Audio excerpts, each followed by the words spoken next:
ముందుగా గురువుగారు, పెద్దలు, అనుభవస్తులు అట్లా చెప్పాలంటే ఏ రకంగా ఎన్ని పేర్లు పెట్టినా కూడా మనం ఆయనకి ఏ పదాలతో కూడా ఆయన్ని ఉచ్చరించే అర్హత కూడా నాకు లేదనుకుంటాను. ఒక సామాన్యుణ్ణి ఆ గురువుగారు దగ్గరికి పిలిచి నాకు ఇంటర్వ్యూ అంటారో, ఇంటరాక్షన్ అంటారో ఆ పేరుతో అవకాశం ఇచ్చినందుకు ముందుగా ధన్యవాదాలు చెప్తూ, అదేవిధంగా గురువుగారి జీవితం కావచ్చు, అనుభవాలు కావచ్చు, లేకపోతే ఆయన పొందిన జ్ఞానం కావచ్చు, ఎన్నో దాదాపు 2500, 3000 వీడియోల దాకా చేసి ఉండొచ్చు. నాకు కరెక్ట్గా తెలియదు కానీ ఆయన్ని నేను ఎక్కువ ఫాలో అయ్యాను, వీడియోల ద్వారా ఫాలో అయ్యాను. ఫాలో అయిన ప్రతిసారి ఏదో ఒక మానసిక స్వాంతన చేకూరేది, ఎందుకో కొంచెం నిమ్మలం అనిపించేది. కొన్ని సందర్భాల్లో ఈ ఇంటర్వ్యూ చేస్తున్నప్పుడు ఈ అన్వాంటెడ్ క్వశ్చన్స్ ఈయన అడుగుతున్నారనో లేకపోతే అన్వాంటెడ్ చెప్తున్నారని అనిపించిన సందర్భాలు కూడా ఉన్నాయి కొన్ని నాకు. కాబట్టి ఈరోజు పూర్తిగా క్లారిటీతో గురువు గారిని పలకరించే ప్రయత్నం చేద్దాం. మరోసారి ఆయనకి పాద నమస్కారాలు చెప్తూ, గురువుగారు చెప్పండి అసలు మీ జీవిత అనుభవం గురించి కానీ, మీరు పడ్డ కష్ట నష్టాల గురించి కానీ, మాలాంటి సామాన్యులకి మీరేదన్నా చెప్పదలుచుకున్నారా? మా జీవితాలు మెరుగ్గా గడపటానికి, ప్రశాంతంగా గడపటానికి ఏమైనా సరే మీ తరఫున సూచన సలహా ఏదన్నా కావాలి. అలాగే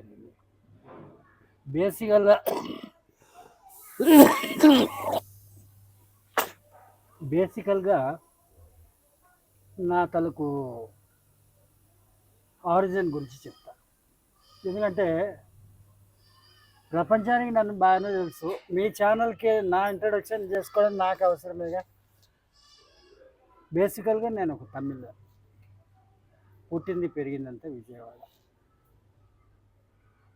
అప్పట్లో వ్యాపారస్తులు, అంటే సుమారు 45 ఏళ్ళ కిందట సంగతి నేను మాట్లాడుతుంది. Now I'm running about 73. మీరు అడిగినటువంటి క్వశ్చన్లో చాలా అద్భుతంగా ఉంది. ఎందుకని అంటానంటే జీవిత అనుభవాలు తెలుసుకోవాలన్నది ఒక కోణం అయితే, ఒక అఘోరాగా నా అనుభవాలు, మళ్ళీ నా తనకు మంచి చెడు సాధనలు వగేరాలు ఇవన్నీ అన్నది నాకు అర్థమవుతుంది. మీకు ఏదైనా మధ్యలో కనుక సందేహాలు కొత్తగా వస్తే ఆ సందేహాలు మాత్రం మనసులో రిజిస్టర్ చేసుకోండి. మా తలకు ఆన్సర్ పూర్తయిన తర్వాత అడగండి. ఇది నా తలకు ఇంట్రడక్షన్లో నేను మీకు చెప్తున్నటువంటి సిస్టమ్. ఎప్పుడైతే సిస్టమ్ని మనము కరెక్ట్గా మెయింటైన్ చేస్తామో లైఫ్లో ఎప్పుడు కూడా always we will win the race. దీనికే పెద్దవాళ్ళు అంటుంటారు,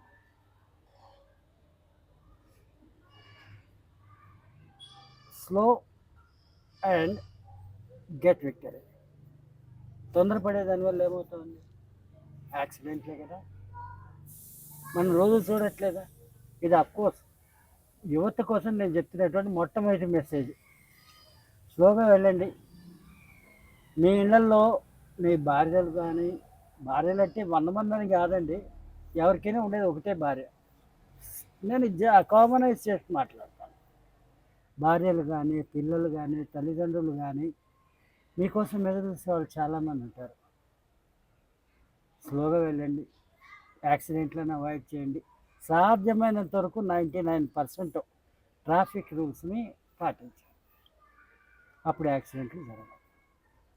ఒక being elderly, I'm advising the youth, that's it.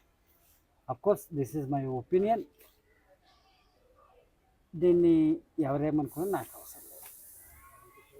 ఇకపోతే నేను అప్పట్లో వ్యాపారస్తుని, 45 ఏళ్ళ కిందట. ఈ 45 ఏళ్ళ కిందట నా వ్యాపారము టర్నోవర్ ఎంత అనంటే 16వ ఏట నుంచి 26వ ఏట వరకు నా జీవితంలో స్వర్ణయుగం. అప్పట్లో నా తలకు టర్నోవరు సంవత్సరానికి 40 లక్షలు, అంటే ఇవాళ సమ్ హండ్రెడ్స్ ఆఫ్ క్రోర్స్కి ఈక్వలెన్స్ అమౌంట్ అవుతుంది. అప్పుడే నాకు చాలా వరకు జీవితం అర్థమైంది. మా తల్లిదండ్రులకి నేను ఒక్కడే కొడుకు.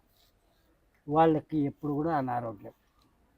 ఈ అనారోగ్యంతో అల్లాడే దానివల్ల వాళ్ళని చూసుకోవాల్సిన బాధ్యత అయితే నాకు ఉంది. అది నా వల్ల అయినంతవరకు నేను చూసుకున్నాను. అప్పట్లో 18 lakhs ఖర్చు పెట్టాను. నా పని అయిపోయింది, వాళ్ళ పని కూడా అయిపోయింది, వెళ్ళిపోయారు. ఆ తర్వాత పెళ్ళాం పిల్లలకి ఒక్క పూట అన్నం కూడా పెట్టలేనంత దుస్థితికి చేరిపోయాను. కానీ నేను భయపడలే. జీవితం అంటే ఇలానే ఉంటుందన్నది నాకు అర్థం కాదు. అంతకుముందు నా పేరు ప్రసాద్ అన్నమాట యాక్చువల్గా. ఇంకా తర్వాత ఈ పేర్లన్నీ కూడా తర్వాత తర్వాత వచ్చినాయి. అరవింద్ ప్రసాద్ అనుకోండి, దుర్గా ప్రసాద్ అనుకోండి, ఆ తర్వాత వచ్చింది అరవింద్ అఘోరి అనుకోండి. ఇవన్నీ కూడా నా వ్యక్తిగత లైఫ్లో మారుతున్న మార్పులు. ఇప్పుడు మనకి జాతకాలు బాగాలేదంటే మనం పెద్దవాళ్ళ దగ్గర పోయి అడుగుతాము, అయ్యా మీరు పేరు కొద్దిగా మార్చుకోండి అంటాడు. జ్యోతిష్యులు చెప్పేది కూడా కరెక్టే, శాస్త్రం ఉంది. అలాగే ఎన్నో జరిగింది, ఎన్నో పేర్లు మారింది అనుకోండి. నేను ఎక్కడా కూడా ఎటువంటి ఏ పరిస్థితుల్లోనూ ఎటువంటి సంఘ వ్యతిరేక పనులు చేసినవాడు కాదు. ఇది క్లారిటీ.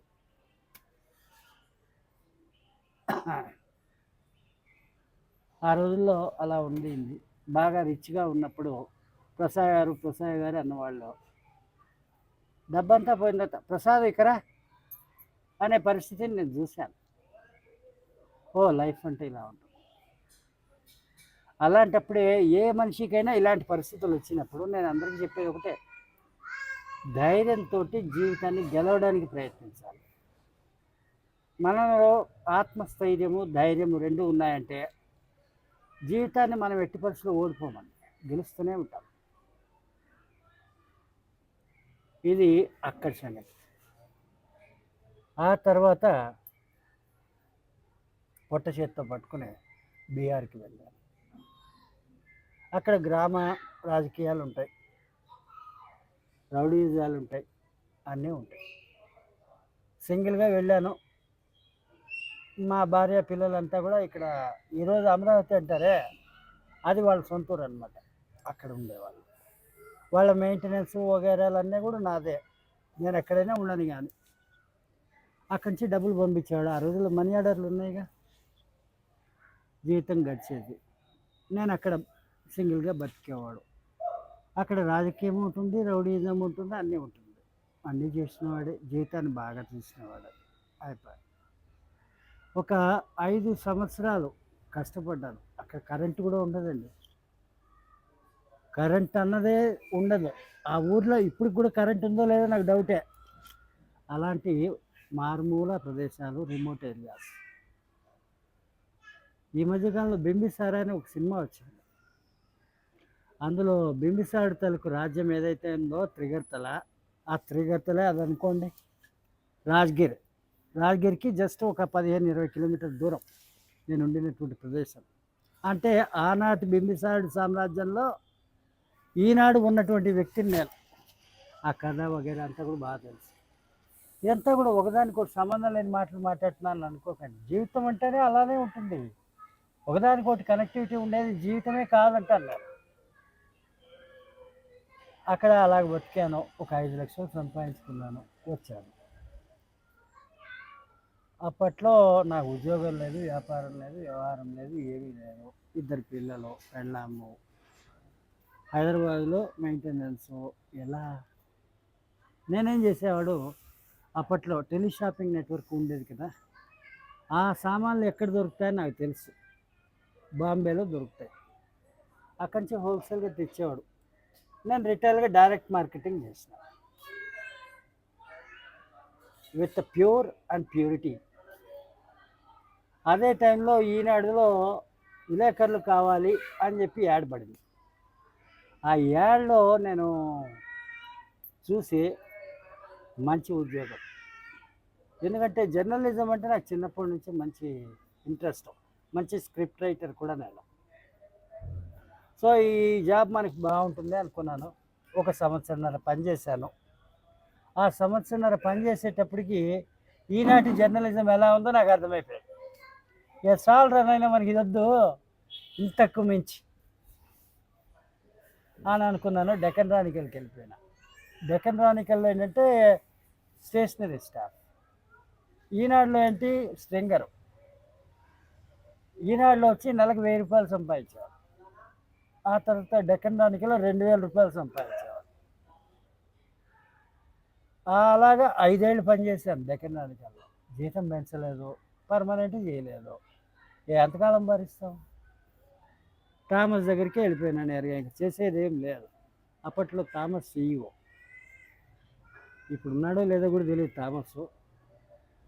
ఆయన నన్నేమన్నాడు, "నువ్వు పేదోడివి అని చెప్పి నిన్ను ఫ్రీగా వదిలేస్తున్నాను.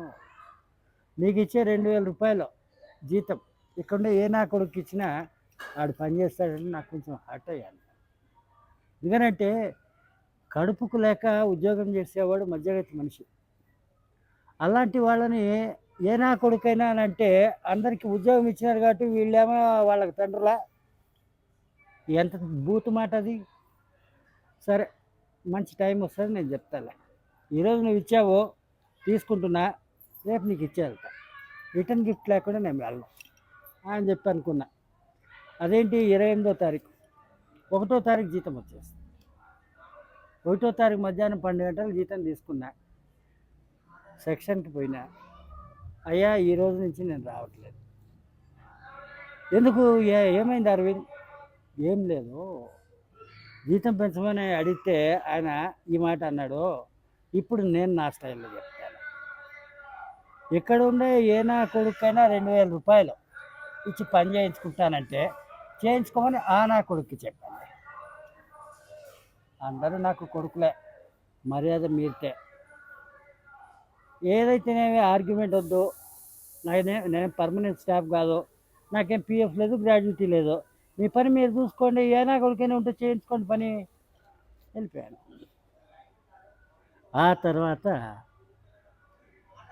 బతుకు ఎలా బతకాలి, వాట్ నెక్స్ట్. ఎప్పుడు నా లైఫ్లో వాట్ నెక్స్ట్ అనే క్వశ్చన్ ఉంటుంది.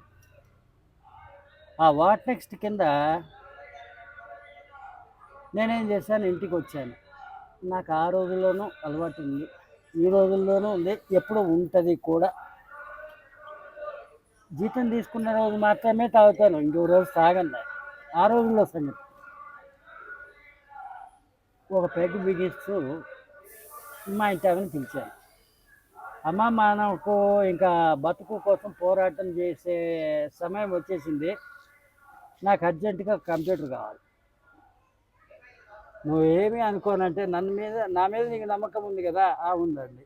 అయితే మంగళసూత్రం కట్టాను కదా, అది ఇచ్చేసి అది అమ్మేసి కంప్యూటర్ కొందాం.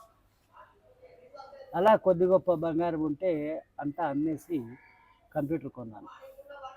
ఆ కంప్యూటర్ కొన్న తర్వాత నాకు నేనే ఓనర్, నాకు నేనే స్వీపర్, నాకు నేనే ఆపరేటర్. ఇలాగ అనుకోరే, మార్నింగ్ 10 నుంచి ఈవినింగ్ 6 వరకు ఆఫీస్ టైం. కంప్యూటర్ని గెలికాను నేను. గెలకడం అంటే పని నేర్చుకున్నానండి. ఎట్లా తయారానంటే ఒక 10-15 ఇయర్స్ కంప్యూటర్స్లో మంచి వెల్ ఎక్స్పీరియన్స్డ్ అయితే ఎట్లుంటాడో అట్లా తయారయ్యాను. దాని తర్వాత నెక్స్ట్, వాట్ నెక్స్ట్. పని వచ్చేసింది, పేజినేషన్ వచ్చింది, ట్రాన్స్లేషన్కి సంబంధించిన అన్ని పనులు వచ్చేసింది, ఒక పేపర్కి సరిపోయే నాలెడ్జ్ వచ్చేసింది. ఒక సెక్షన్లో చేశాను, ఇప్పుడు అన్ని సెక్షన్లు నేనే పని చేశాను కాబట్టి నాకు అన్ని సెక్షన్ల గురించి కరెక్ట్ నాలెడ్జ్ వచ్చేసింది. ఆ తర్వాత ఆంధ్రప్రభ, ఇండియన్ ఎక్స్ప్రెస్ ఉంది కదా, ఇండియన్ ఎక్స్ప్రెస్కి వెళ్ళాను. ఎందుకంటే డెక్కన్ రాణికల్ ఇంగ్లీష్ పేపరు, అదేవిధంగా ఇండియన్ ఎక్స్ప్రెస్కి పోయినా, అక్కడ కొంతకాలం చేశాను. వాళ్ళదే ఆంధ్రప్రభ, దానిలోకి వెళ్ళాను. ఇండియన్ ఎక్స్ప్రెస్లో నా జీతం ఎంత అంటే 6.5. ఎక్కడ 1000, ఎక్కడ 6.5. ఆ తర్వాత ఆంధ్రప్రభ పోయాను, అక్కడ 8.5 దాకా ఎదిగాను. ఆ తర్వాత దేవి అని చెప్పి ఒక ఆయన ఉండేవారు. ఆయన మన పబ్లిక్ గార్డెన్స్ ఉంది కదా, అక్కడ హైదరాబాద్ మిర్రర్ అని చెప్పి అక్కడ పేపర్ స్టార్ట్ చేశారు కొత్తగా. దాంట్లో సబ్ ఎడిటర్ కేటగిరీలో నేను అక్కడ ఉద్యోగం చేశాను. ఒక 4 రోజులే. అంటే ఏంటి, స్థిరత్వం లేనివాడని కాదండి, నాకు స్థిరత్వం ఉంది. 4 రోజులు ఉద్యోగం చేశాను, జీతం కూడా తీసుకోలేదు. ఈ లోపల వార్త నుంచి నాకు బంపర్ ఆఫర్ వచ్చింది. నన్ను మేనేజ్మెంట్ పిలిపించి, అయ్యా మీకు హెచ్ఓడిగా ఇస్తాము, మరి మీరు మాకేం సర్వీసెస్ చేయగలరు, మాకుండే సమస్యలు ఇలా ఉన్నాయంటే ఓపెన్ హార్ట్గా మాట్లాడాను. ఎందుకు నేను ఓపెన్ హార్ట్గా మాట్లాడతానంటే, ఉద్యోగాల్లో జాయిన్ అయ్యేంత వరకు యజమాని ఉద్యోగి అనేది ఉంటుంది. మనం ఇంకా ఉద్యోగంలో జాయిన్ కాలేదు కాబట్టి just we're only the casual friends అనే లెక్కలు నేను మాట్లాడతాను. భయం ఉండదు నాకు. మొదటి నుంచి అంతే, నా స్టైలే అది. మాట్లాడాను. నేను అడిగారు 20,000. చాలా ఎక్కువ అండి అన్నారు. లేదండి, ఒక ట్రాన్స్లేటర్గా నేను చేయాల్సింది నేను చేస్తాను. ఒక డిటిపి ఆపరేటర్గా నేను చేయాల్సింది నేను చేస్తాను. ఒక ప్రూఫ్ రీడర్గా నేను చేయాల్సింది నేను చేస్తాను. అంతకు మించి నా కింద పనిచేసేవాళ్ళు 25 మంది అంటున్నారు కదా మీరు, వీళ్ళందరినీ మేనేజ్ చేస్తారు. మరి దానికి ఆమర్తం జీతం కూడా లేకపోతే ఎందుకండి పనిచేయడము? ఓకే, ఎప్పటి నుంచి వస్తున్నారు? నాకు మంచి రోజు చెడ్డ రోజు అన్నది ఏది లేదండి. మనం మంచి అనుకున్న రోజే మంచి రోజు అంటే అప్పుడు ఎత్తిస్లాగా బతికాను. కానీ దేవుడు ఉన్నాడని నమ్ముతాను. మరి గుడ్డిగా మూఢనమ్మకాలని నమ్మను. అలాగా అందులో 20,000కి చేశాను.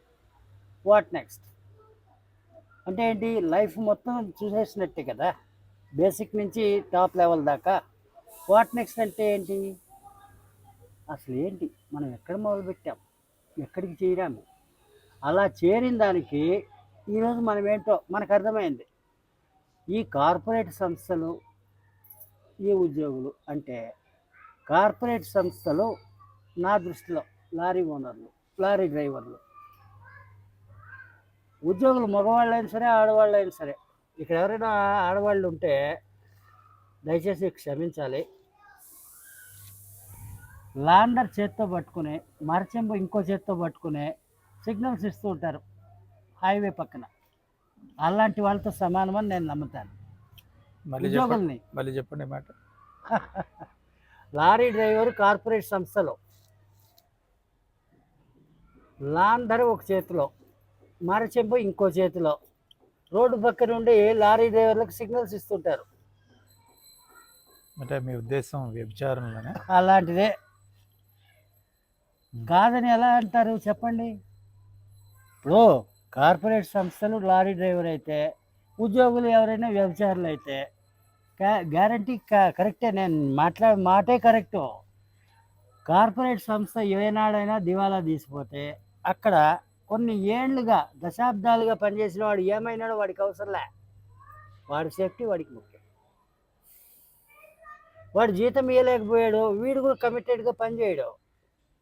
మరి ఇక్కడ ఉండేటువంటి బంధాలు ఏముంది, అనుబంధాలు ఏముంది, కమిట్మెంట్ ఏముంది? అవసరము, అవకాశము, అంతకు మించిదే లేదు. అలాంటిదే ఈ బతుకనంటే just we are are living like a prostitutes and corporates. అంతటి విరక్తి కలిగింది నాకు. సో నేనేమనుకున్నాను, నేను కూడా ఒక కార్పొరేట్గా మారాను. అరవింద్ ట్రాన్స్లేషన్ సర్వీసెస్ అని చెప్పి నా అంతటా నేను ఓన్గానే ఒక కంపెనీ పెట్టుకున్నా. ఉద్యోగమే. సాయంకాలం 3ంటికి కదా వెళ్ళాలి. పొద్దునంతా ఐడిల్గా ఉండి ఏం చేస్తాం ఇంట్లో? ఎంతసేపు అని చెప్పి పెళ్ళంతో గిల్లి కజ్జాలు పెట్టుకుంటూ ఉంటాము. అఫ్కోర్స్ నేను సరదాగా కొంచెం మాట్లాడుతుంటానండి. సరే, వాళ్ళ పని వాళ్ళు చూసుకుంటే మరి మన ఐడియలే కదా. Time is most valuable then money అంటారు. ఎందుకంటే ఇవాళ రోజు ₹1 పోగొట్టుకుంటాం. ₹1 పోగొట్టుకున్నాము అని అంటే మనకు తెలివితేటలుంటే ఇంకో అర్ధగంటలో సంపాదించవచ్చు, లేదా ఇంకో 6 రోజుల్లో సంపాదించవచ్చు, లేదా 6 నెలల్లో, లేదా సంవత్సర కాలంలో, లేదా జీవితకాలంలో ఎప్పుడో ఒకప్పుడు ఆ ₹1 సంపాదించగలుగుతాం. బట్ 1 సెకండ్, ఓన్లీ 1 సెకండ్ అది మనము కోల్పోయామనుకోండి, గతము అనేటువంటి పదంలో, ఆ 1 సెకండ్ ఎన్ని లక్షల కోట్లు గుమ్మరిస్తే వస్తుంది. So in my view time is most valuable then money. ఇది అర్థం చేసుకుంటే ఈనాటి యూత్ కూడా చాలా బాగుపడతారు. అఫ్కోర్స్ ఇది నా ఒపీనియన్. అటు వాళ్ళు చెడిపోయారని కాదు, చాలా వరకు ఈనాటి యువత ఎలా బతుకుతున్నారు? యావిగేషన్స్ ఎక్కువ, బతకాలన్న ఆలోచన లేదు, ఎలా బతకాలో తెలియదు. ఫ్రెండ్స్, బీర్లు, పార్టీలు, పబ్బులు. మరి ఆ యువతకు ఉండేటువంటి ఆ ఎనర్జీ పవర్ అంతా ఏమైపోతుంది? ఆ జీలంతా ఏమైపోతుంది? వాళ్ళు గనుక రియలైజ్ అయితే తల్లిదండ్రులకు వాళ్ళు ఎంత మేలు చేయగలుగుతారు? ఎంత సంతృప్తికరమైన జీవితాన్ని జీవించగలుగుతారు? ఇది నేను కోరుకునేది ఈనాటి చైతన్యంలో, ఈనాటి నవ యువతలో. అఫ్కోర్స్ నాది అంతా లైఫ్ అయిపోయింది కదా! మరి నేను అందరికీ చెప్పగలిగినటువంటి వాడిని చెప్పాను. ఇంకేమైనా డౌట్స్ ఉంటే అడగండి. ఖచ్చితంగా గురూజీ. ఇప్పటివరకు అంటే మీ గతం, మీ అనుభవం వినాలని ఉన్నాను. దీంట్లోనే మీరు చెప్పిన దాంట్లోనే కొన్ని నేను తెలుసుకోవాల్సినవి కొన్ని ఉన్నాయి. దాదాపు అంటే మీ చిన్నతనం మీకు తెలివి వచ్చిన దగ్గర నుంచి ఇప్పటివరకు కూడా టోటల్‌గా మీ అనుభవాన్ని జోడించి చెప్పారు. అవును. ఇది మొత్తం ఎక్కడ తిరిగిందంటే డబ్బు, డబ్బు ప్రాధాన్యత, టైము ప్రాధాన్యత, మానవ బంధాలు ఎట్లా ఉంటున్నాయి, యువతరం వాళ్ళ యొక్క విలువైన జీవితాన్ని ఎట్లా కోల్పోతున్నారు, మహిళలు ఇవన్నీ కూడా యెస్. టచ్ చేసుకొచ్చారు. అవును. అవును. అయితే దీంట్లో కార్పొరేట్ అనే పదం వచ్చినప్పుడు ఎంప్లాయీస్‌ని వ్యభిచారులుగాను వీళ్ళు అంటే ఎప్పుడూ వ్యభిచారులుగానే బతకాలా ఆ కింది స్థాయి ఉన్న ఉద్యోగులు? అది వాళ్ళకు వాళ్ళు నిర్ణయించుకుంటే అదే అదే మనము ఎవరి వాళ్ళు సొంత స్వయం ఉపాధి చేసుకోగలుగుతారు. అదే కొంచెం నాకు కూడా అవకాశం గురుజీ. మీరు అయిపోయింది. మీ దాంట్లో నుంచి అడిగిన తర్వాత మళ్ళీ మీరు చెప్పండి. ఓకే. అయితే మనమంతా ఇట్లా బతకాలా అంటే మీరు ఎట్లా బతకాలి, ఎట్లా బతికారు అన్నది మీరు చెప్తారా? లేకపోతే మనము అంటే ప్రపంచం మొత్తం మీరే చెప్తున్నారా? ఒకటి మనము ఇట్లా బతుకుతున్నామని అంటే యెస్. యెస్. యెస్. మీరు నేను అందరం బతికినట్టే. అందరూ అలాగే బతుకుతున్నాము. ఓకే. ఒకటి. కాకపోతే హ్మ్. సొంత ఎబిలిటీతో బతికేవాడే కార్పొరేట్. ఉద్యోగం కోసం బతికేవాడు, ఉద్యోగం చేస్తూ బతికేవాడు హ్మ్. నా దృష్టిలో ప్రాస్టిట్యూటే. మీ దృష్టిలో మీరు ఓకే. అట్లాగే బతికారు కాబట్టి మీకు ఆ అనుభూతి. నేను అలాగే బతికాను, లోకం కూడా అలాగే బతుకుతోంది. నా మాటలు అంత తొందరగా జీర్ణం కాదు. అంటే అదే నా ఇది ప్రాబ్లం. లోకం గురించి మీరు సర్టిఫై ఎట్లా చేస్తారని నా ఎందుకు గురించి. చేయలేను? ఎందుకు చేయలేను? సపోజ్ మీరని నేను అనలేదే. అట్లా కాదు. నేనంటే ఊరికే ఎగ్జాంపుల్‌కి అంటున్నాను. ఇప్పుడు మీరనేది మీ అనుభూతి, మీ అనుభవం. అవును. కానీ నాది కూడా మీరు ఎట్లా లోకం గురించి మీరు ఎట్లా? మీరంటే మీరు కాదండి. నాదంటలేను గురూజీ. నేను చాలా క్లారిటీగా మాట్లాడతా. లోకం గురించి మీరు అదే చెప్పేది. అదే అదే అదే ఈనాడు అని చెప్పి ఒక సినిమా వచ్చింది కమల్ హాసన్, కామన్ మ్యాన్. ఆ కామన్ మ్యాన్ లాగానే మాట్లాడుతున్నాను నేను. సహజంగా మీరు అట్లా ఉంటారని చెప్తున్నారు. ఉండాలని లేదు. ఎస్. తర్వాత మిడిల్ క్లాస్ మ్యాన్ ఉన్నాడు. హ్మ్. వాడు పెద్ద ఎత్తున ఏది సంపాదించాలనుకున్నా కూడా కోరికలుగానే మిగిలిపోతుంది, కలలుగానే మిగిలిపోతున్నాయి. వాడికి వచ్చే జీతము ఎక్కడైనా పని చేయనండి, పెట్రోల్ బంకులో పెట్రోలే పోయినాయండి. ఓ మాటకు నేను చెప్పేది, జీతం మీద ఆధారపడి బతికేవాడే కదా. వాడికి కోపం వచ్చినా కానీ ఉద్యోగం చేసేవాడికి పోయా. ఇంకొకటి మీరు చెప్పిన దాంట్లో పూర్తిగా వినండి. ఆ, వాడికి కోపం వచ్చినా, ఓనర్కి కోపం వచ్చినా వీడికే ఉద్యోగం పోయింది. వీడికే కోపం వచ్చినా కూడా వీడికే ఉద్యోగం పోయింది. దీన్నే అంటారు అరిటాకు ముళ్ళు మీద పడ్డా, ముళ్ళు పోయి అరిటాకు మీద పడ్డా చిరిగేది అరిటాకే. అదే మధ్యవర్తి మనిషి తలకు జీవితం. అలాంటి జీవితాన్ని నేను చూసి చివరాఖరికి నేను గెలిచాను. ఎలా అంటే నా ఓన్ స్టైల్, నా యాటిట్యూడ్, దానివల్లనే. రైట్ గురుజీ. ఇప్పుడు యువత గురించి మీరు మాట్లాడినప్పుడు యువత సరైన జీవితాన్ని గడపట్లేదు, సరైన దిశలో ప్రయాణం చేయట్లేదు, తర్వాత వాళ్ళ భవిష్యత్తును నిర్దేశించుకోవటంలో కూడా సరైన పాత్ర పోషించటం లేదు అని మీ భావనలో చెప్పారు. ఇది కరెక్టేనా? కరెక్ట్ అంటే మిమ్మల్ని కరెక్టే తర్వాత కరెక్టే కరెక్టే.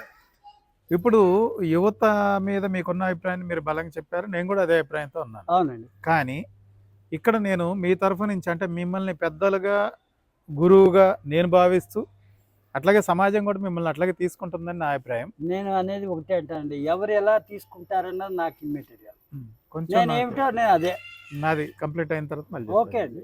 మిమ్మల్ని అట్లా తీసుకుంటున్నారని నా ఒపీనియన్. నేను అట్లాగే తీసుకుంటాను. ఓకే.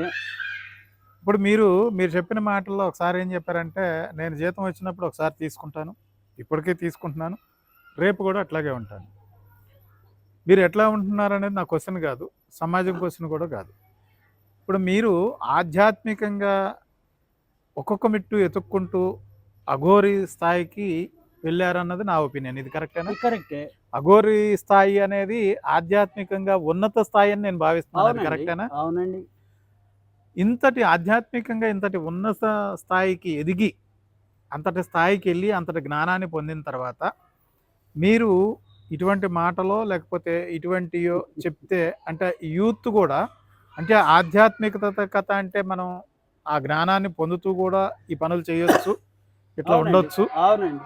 దీనికిను మనం సమాజంలో ఒక మంచి ప్రవర్తన కలిగి ఉంటాం. ఇక్కడ సంబంధం నేను ఉంటది. ఒకటే చెప్తానండి. ఈ మీరు అడిగిన క్వెషన్ బావుంది. సమాధానం కూడా ఇంకా బావుంటది. కాకపోతే పేషెన్స్ ఉండాలి ఇద్దరికీ. నేను ఇంటాను గురూజీ.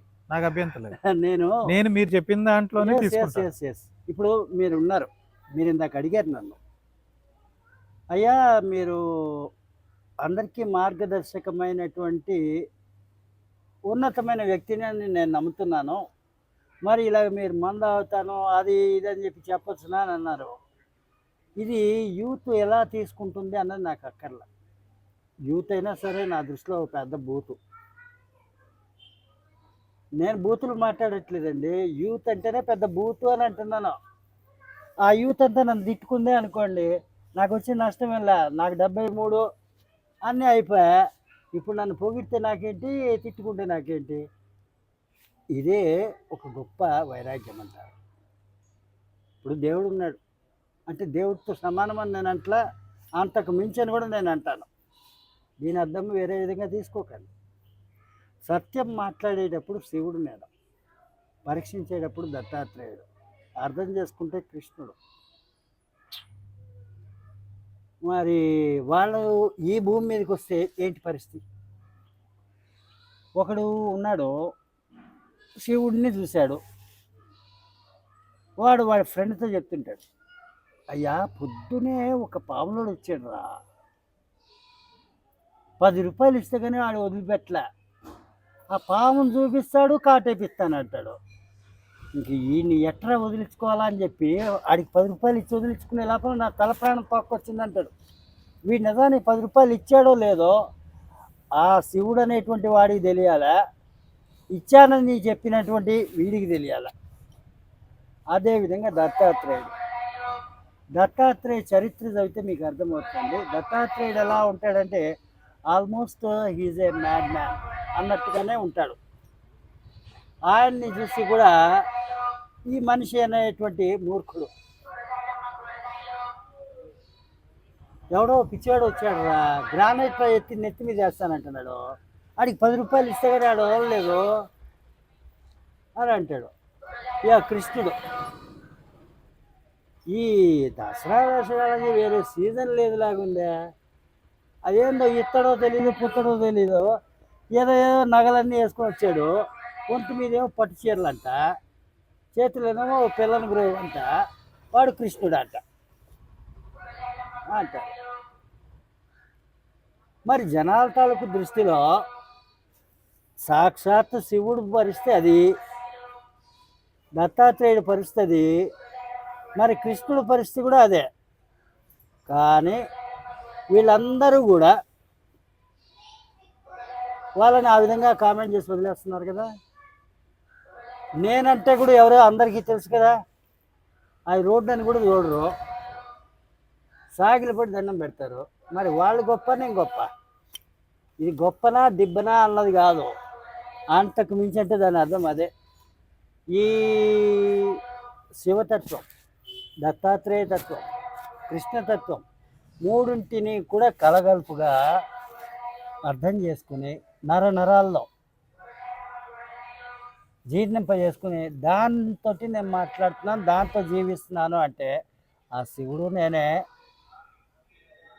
ఆ దత్తాత్రేయుడు నేనే, ఆ కృష్ణుడు కూడా నేను. అంతకు మించి అన్నీ కూడా అంతకు మించి అంటే నా అలవాట్లేదు, అదొక వాడుక పదం లాంటిది. శివగీత చూడండి, నారద గీత చూడండి, అష్టావక్ర గీత చూడండి, అన్నిటికీ మించి భగవద్గీతను చూడండి. ఏ గీతని చూసినా ఉండే సారాంశం ఒకటే, ఐఎమ్ సస్టైనింగ్ ఇన్ ఎవ్రీవేర్, నేను సర్వవ్యాపకుడిని, నేను అంతటిలోనూ ఇమిడి ఉన్నాను, అంతా నాలోనే ఇమిడి ఉన్నాయి.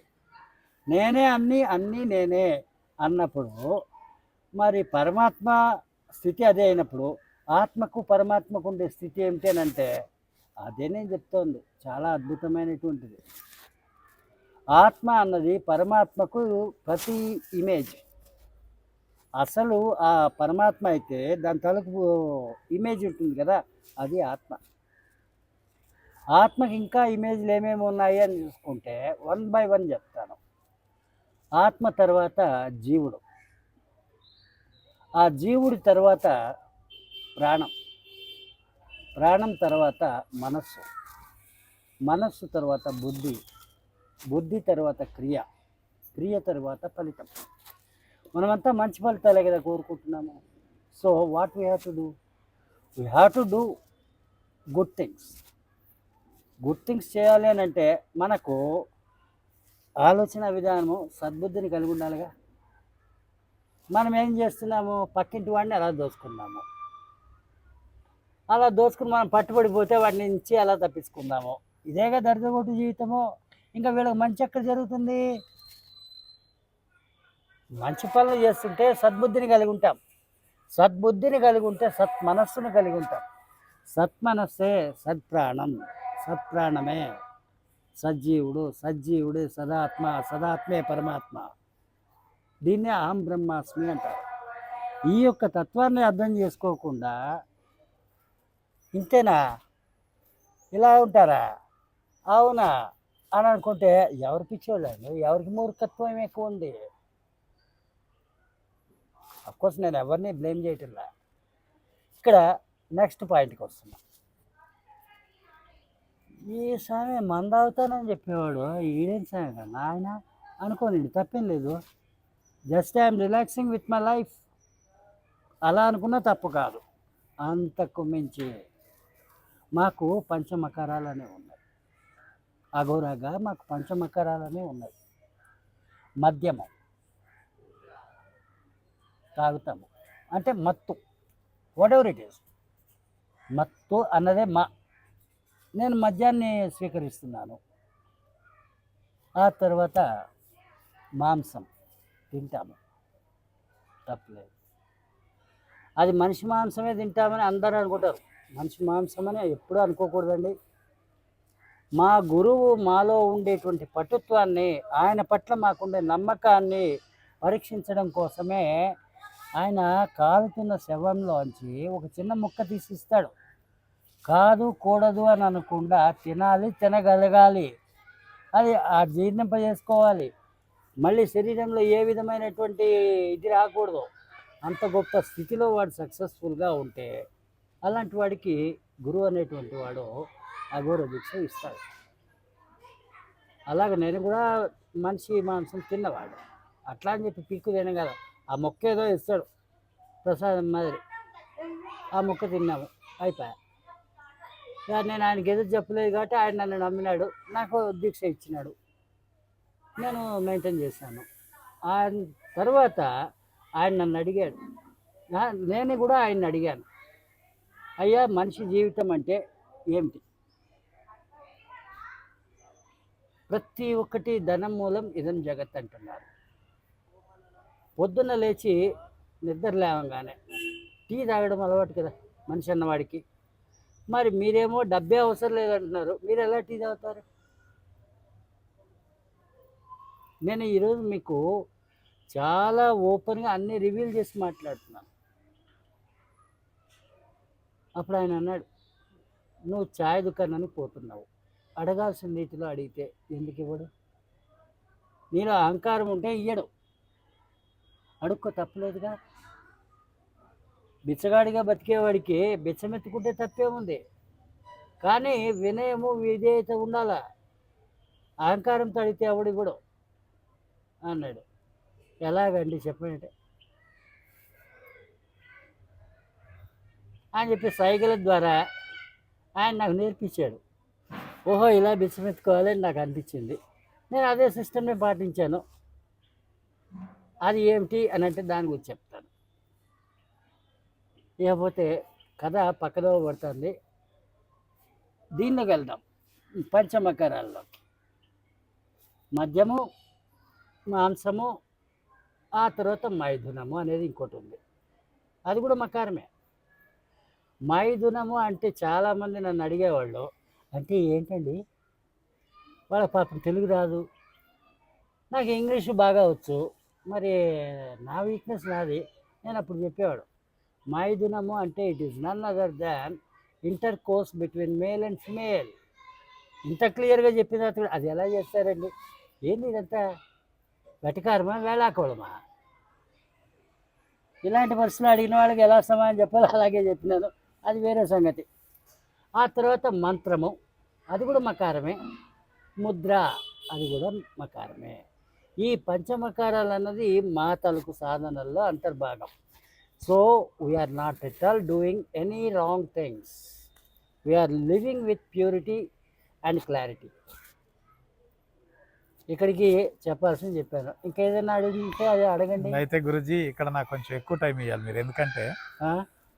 నేనేమో సామాన్యుడిని, అమాయకుడిని, అయ్యో, మీరేమో ఒక బాగా అంటే కొన్ని స్థితుల పైన ఉన్నవాళ్ళు.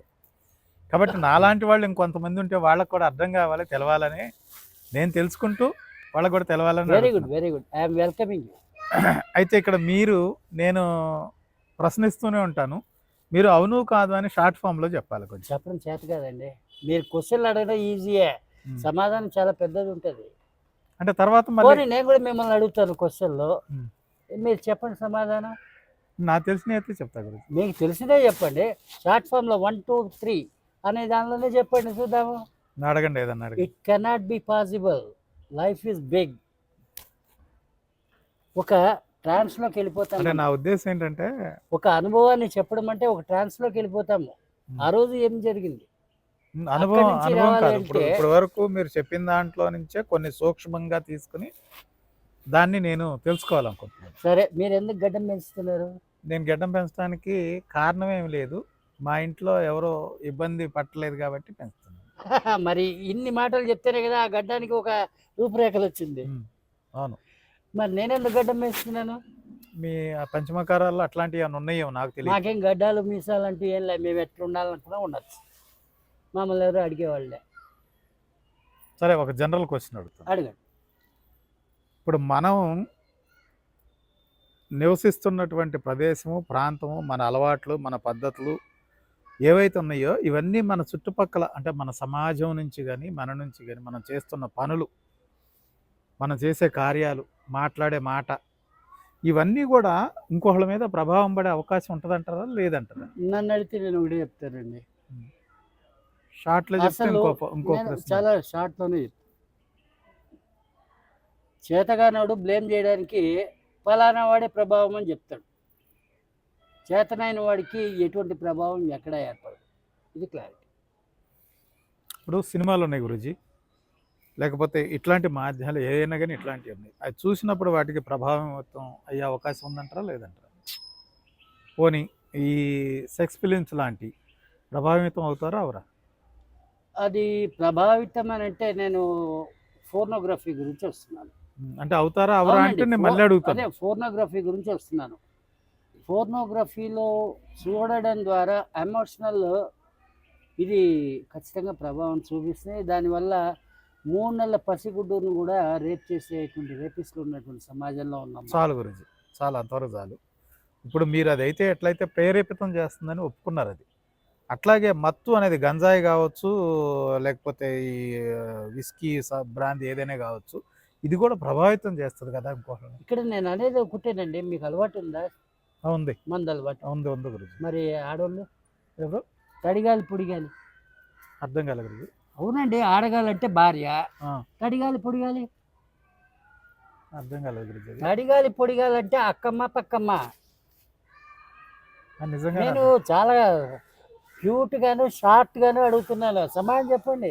నిజంగానే అర్థం కాలేదు. తడిగాలి పొడిగాలి అంటే ఏంటి? నా అక్కడికి వచ్చేవాళ్ళు అడుగుతుంటారు నన్ను, అయ్యా మీరంటే స్ట్రైట్ గా అడగండి, నాకు straight గానే ఇబ్బంది చెప్తున్నా. అర్థం కాలేదమ్మా. అదేనండి, రుద్రాక్షలు ఇచ్చే టైంలో అడుగుతుంటారు నన్ను, నేను ఫ్రీగానే ఇస్తాను. అయ్యా మీరంటే సన్యాసులు, మేమంటే సంసారంలో, మరి మాకు ఆడగాలి ఉంటుంది. ఆడగాలి ఉంటే తప్పులేదయ్యా, తడిగాలి పొడిగాలి ఉండకూడదయ్యా అన్నాను.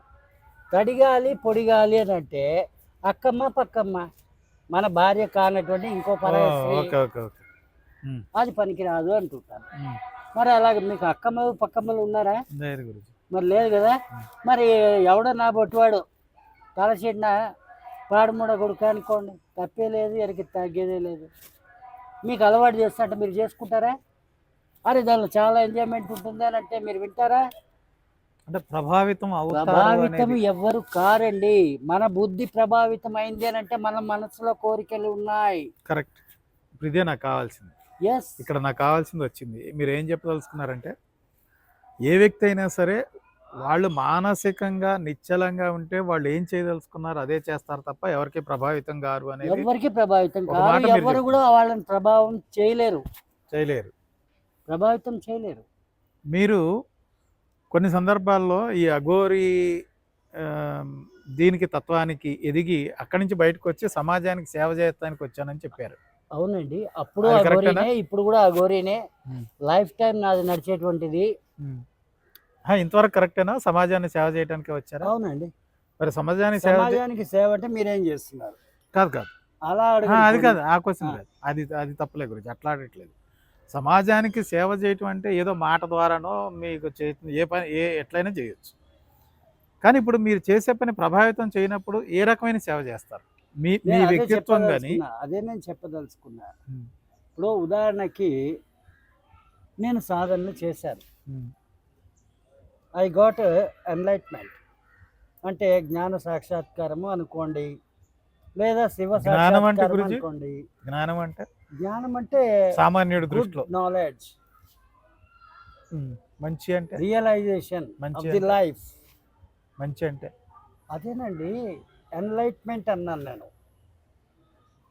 ఎన్లైట్మెంట్ అంటే జ్ఞాన జ్ఞాన సంపార్జన కదా. సాక్షాత్కారము. జ్ఞాన సంపార్జన అనేది జ్ఞాన ఎన్లైట్మెంట్, సాక్షాత్కారము. సాక్షాత్కారం. ఓకే, అంతకు మించి చెప్పాలంటే శివ సాక్షాత్కారం, ఎందుకంటే ఆయన జ్ఞాన స్వరూపుడు కాబట్టి. ఇక్కడే కావాలి నాకు. నేను అదే చెప్తున్నాను, మీరు కొంచెం పేషెన్స్గా వినాలి ఓకే కదా. ఓకే. వినాలి అంటే వినాలి, లేదంటే ఓకే. వెళ్ళిపోదాం అంటే వెళ్ళిపోదాం. వద్దు గురించి వద్దు. ఇప్పుడు నేను అనేది ఏంటంటానంటే, శివుడు అంటే జ్ఞాన సాక్షాత్కారమే. శివుడు అంటేనే జ్ఞానము, జ్ఞానం అంటేనే శివుడు. అంటే నేను లోయర్ లో ఉండటం వల్ల కొంచెం ఇబ్బంది అది అవుతుంది. మీకు ఇప్పుడు అర్థం శివుడు ఉన్నాడో కాకపోవచ్చు. లేడో తెలియని పరిస్థితి. అది మీకు అర్థం కాకపోతే నేనేం చేయాలా? That is your foolishness. ఇప్పుడు ఉదాహరణకి ఈ ప్రకృతి ఉంది, పంచతత్వాలతో నిండి ఉంటుంది. మీ బాడీ కూడా పంచతత్వాలతో నిండి ఉంది. ఓకే దీన్ని ప్రకృతి అంటారు. ఓకే. ఈ ప్రకృతిలో చైతన్యం ఉండింది అనుకోండి, అప్పుడు మీలో యాక్టివ్నెస్ ఉంటుంది. ఈ చెట్లు చూడండి, ఈ పుట్టలు చూడండి, ఇవన్నీ చూడండి ఎంత పచ్చగా ఉన్నాయి. అందులో జీవ చైతన్యం ఉంది కాబట్టే కదా. ఆ జీవ చైతన్యమే శంకరుడు, శివుడు.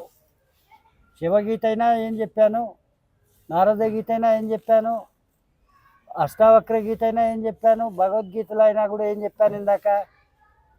I'm sustaining in everywhere. పరమాత్మ అన్నటువంటి వాడు ప్రతి చోట ఉన్నాడు అన్నప్పుడు ఈ ప్రకృతిలో ఉన్నాడు అన్నది నా నమ్మకం. అంతకు మించి మీరు ఎథిస్ట్ లాగా మాట్లాడతారనుకోండి, నో ప్రాబ్లం. బొట్టు అందరూ పెట్టుకుంటారు. Let me complete please. చెప్పండి. ప్లీజ్ అని ఎవరిని అన్నాం. ఎంతో పేషెన్స్ అయిపోతే కానీ ఆ ప్లీజ్ అనే మాట నా దగ్గర రాదు. ఓకే, దీన్ని తప్పుగా అనుకోకండి. లేదు. ఇక్కడ ఎథిస్ట్ అని అంటే నాస్తికుడు అని అర్థం. ఈనాటి ఆధునిక సమాజం అంతా ఏమంటుంది, కంటికి కనబడేది ఏదైతే ఉందో అది మాత్రమే సత్యం, కంటికి కనబడింది సత్యం కాదు అంటున్నారు.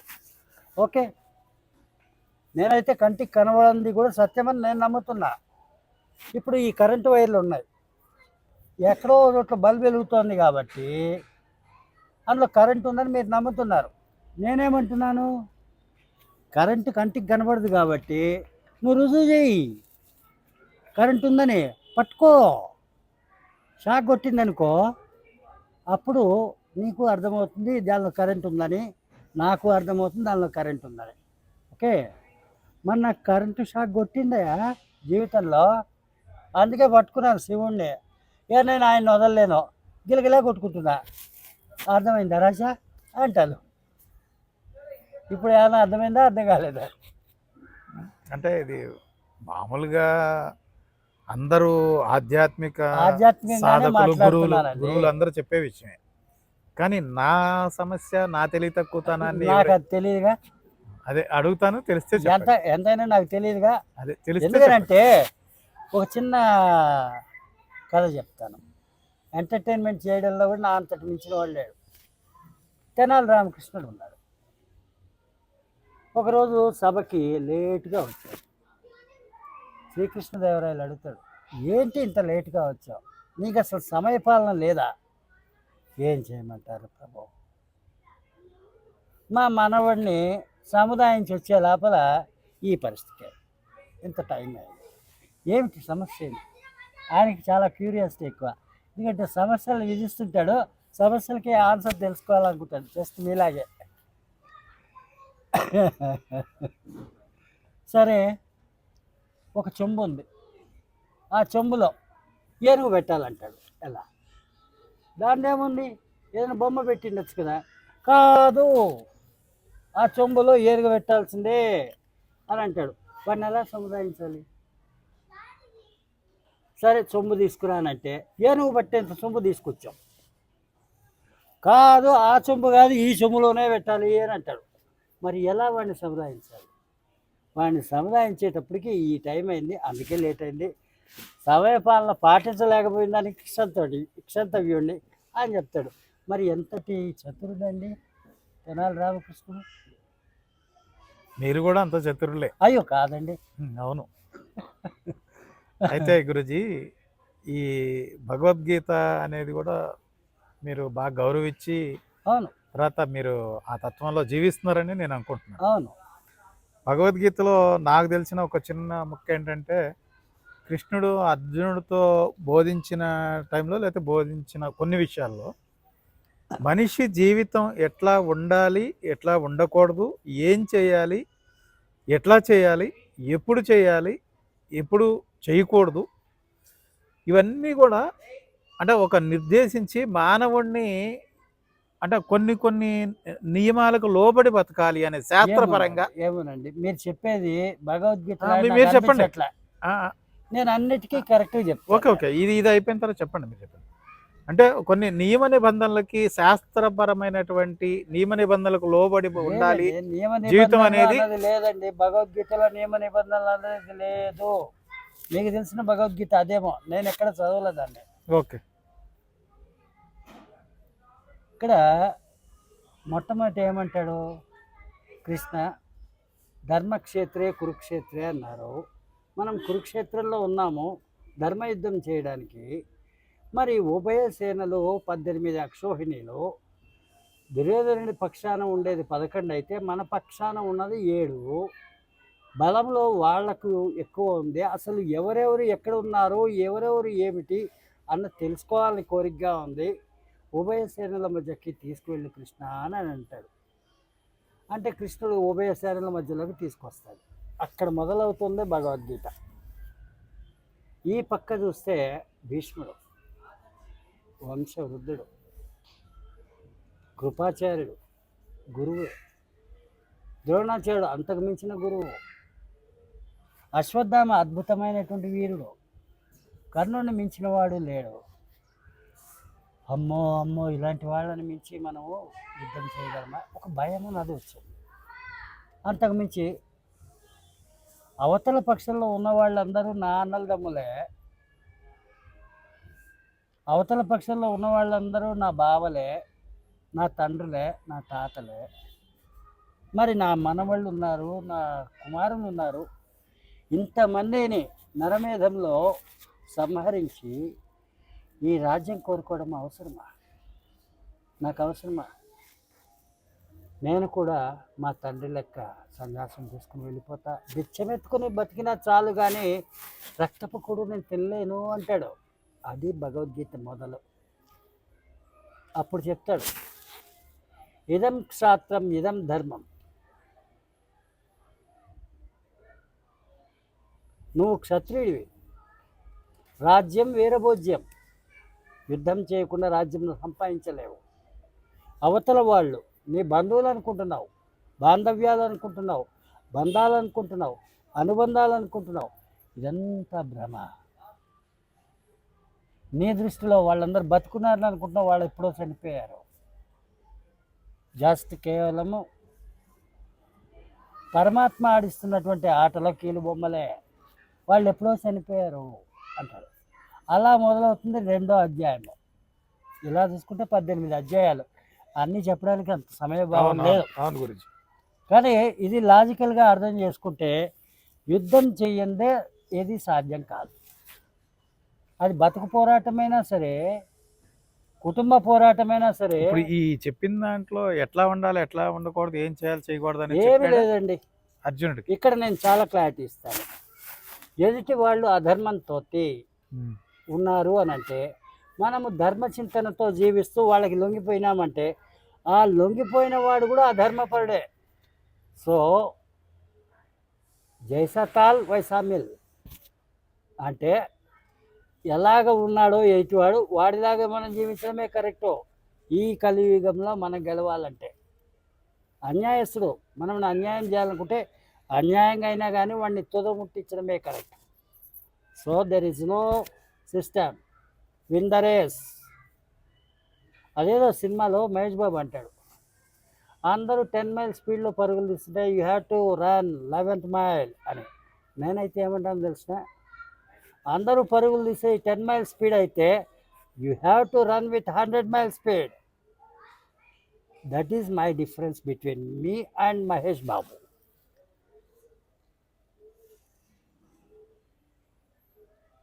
గురువుగారి జీవిత అనుభవాలు చెప్పిన తర్వాత నాకు కూడా జ్ఞానోదయం కలిగింది. అది ఏ రకమైన జ్ఞానోదయం అంటే మనిషి స్వేచ్ఛగా బతకాలి, మనిషి కట్టుబాట్లలోనో నియమ నిబంధనలనో అంటే సంకుచితంగా లేకపోతే బలవంతంగా తన జీవితాన్ని అంటే కుదించుకుని బతకూడదు అనేది అర్థమైంది. ఈ రిటైర్మెంట్ లైఫ్ తర్వాత నేను కూడా స్వేచ్ఛగా బతకాలనుకుంటున్నాను. ఆ స్వేచ్ఛని కొంత అంటే మందు తాగటం కావచ్చు, లేకపోతే సెక్సువల్ లైఫ్ కావచ్చు, లేకపోతే నియమ నిబంధనలు లేని జీవితం కావచ్చు, అటువంటి జీవితంలోకి పక్షిలాగా ఎగరాలని మా గురువు గారు లాగే నేను కూడా స్వేచ్ఛ జీవితాన్ని పాటిస్తూ అటువంటి జీవితాన్ని గడపాలని కోరుకుంటూ మరి మళ్ళొకసారి ఆయన ఆశీర్వాదాన్ని నేను కోరుకుంటున్నాను. ఎందుకంటే గురువులు ఆశీర్వాదం లేనిదే ఎవరు కూడా ముందుకు వెళ్ళలేరు. నా అభిమాన గురువు గారు ఈయన. ఈరోజు ఆ సమయ పాలన ఒకటి, నా అమాయకత్వం తెలియతక్కువతో నేను అడిగేదానికి గురువు గారు కొంచెం కొన్ని సందర్భాల్లో ఓ చిన్నపాటి కోపాన్ని కూడా ప్రదర్శిస్తున్నారు. ఈసారి అటువంటివి లేకుండా గురువు గారిని ఉన్న ఆ జ్ఞానాన్ని నేను తీసుకోవటానికి ఏమేమి కావాలో అవన్నీ నేను ప్రిపేర్ చేస్తాను. మరి ఒక అవకాశాన్ని మీరు ఇవ్వాలని, అట్లాగే దీవించి నేను స్వేచ్ఛగా జీవించడానికి, తప్పకుండా ఈ ముఖ్యంగా స్వేచ్ఛ అంటే మీకు అర్థమై ఉంటుంది, మీలాంటి జీవితాన్ని నేను గడపాలనుకుంటున్నాను. ఓ డబ్బు సంపాదనకైనా నేనే ఇక్కడ మీకు కూడా ఒక శ్రేయోభిలాషిగా ఓ మాట చెప్పాలనుకుంటున్నా. నాలాగా బతకడం అంటే అంత ఈజీ కాదు, నెంబర్ 1.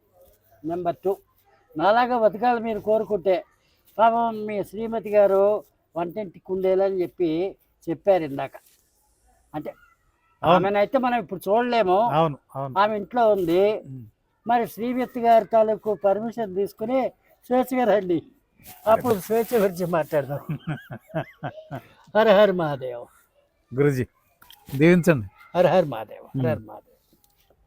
ధన్యవాదాలు.